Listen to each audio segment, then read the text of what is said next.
Kanalımdan ve mutfağımdan herkese merhabalar. Bugün sizlere 2 adet muz, 1 tane yumurta ile meşhur bir kek tarifi vermek istiyorum.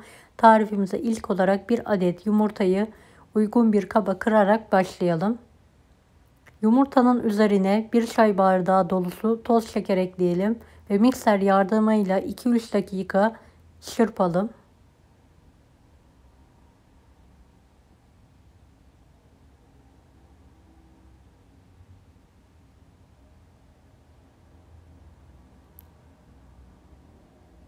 Yarım çay bardağı ılık su, yarım çay bardağı sıvı yağ ekleyelim ve karıştırmaya devam edelim.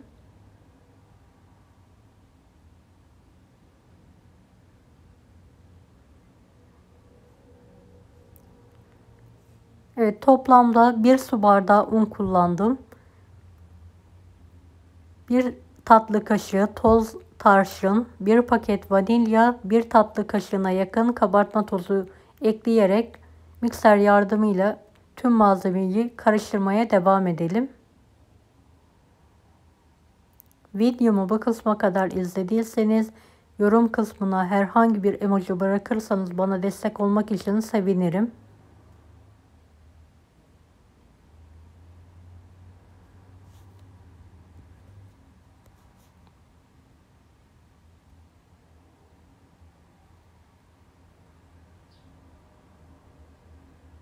Evet, kek harcımız hazır gördüğünüz gibi. Şimdi 2 adet muzu halka olacak şekilde orta kalınlıkta keselim.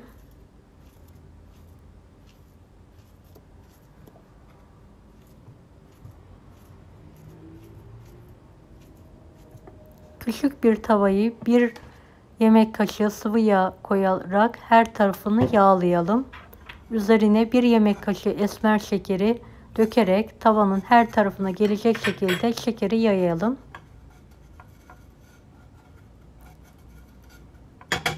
Dilimlediğimiz muzları tavaya yerleştirelim.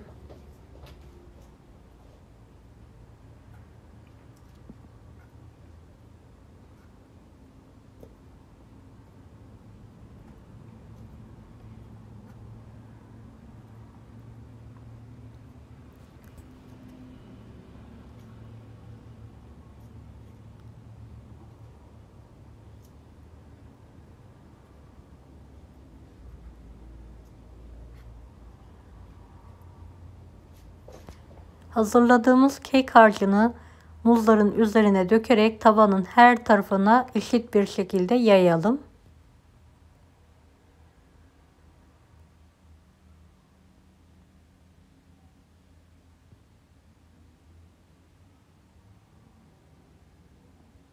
Kapağını kapatarak ocağımızı ilk 5 dakika orta ateşe ayarlayalım.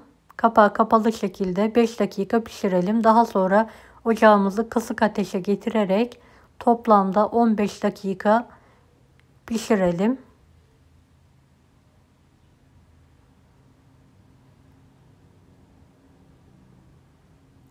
Ara ara tavamızı ocakta çevirelim. Kontrollü bir şekilde pişirmemiz için. Pasta tabağına az miktarda sıvı yağ koyalım ve her tarafını yağlayalım. Tek tarafı pişen kekimizi tabak yardımıyla ters çevirelim ve diğer tarafını tavaya oturtarak 15 dakika bu tarafında pişmesini sağlayalım. Kapağı kapalı bir şekilde.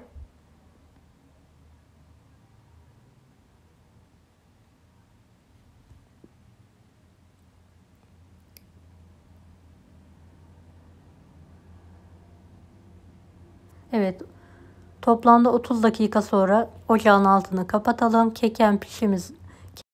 Pişen kekimizi servis tabağına alalım. Üzerine dilerseniz pudra şekeri serperek ikram edebilirsiniz.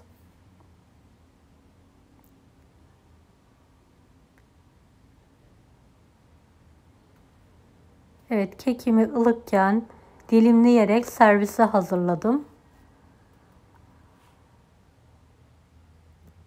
Bir tane dilim keserek servis tabağına alıyorum. Ve tadına bakıyorum. Gerçekten nefis bir kek oldu. Muz aromalı, yumuşacık, pamuk gibi kısa sürede pişen nefis bir kek tarifi, mutlaka denemenizi tavsiye ederim. Deneyecek olanlara şimdiden kolaylıklar dilerim. Kanalıma ücretsiz abone olmayı unutmayın. Bir dahaki videolarda görüşmek üzere. Allah'a emanet olun. Hoşça kalın.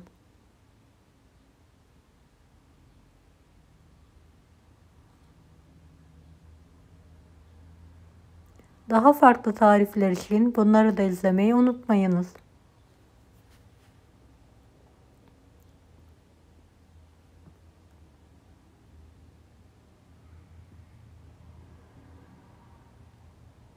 Afiyet şifa olsun herkese.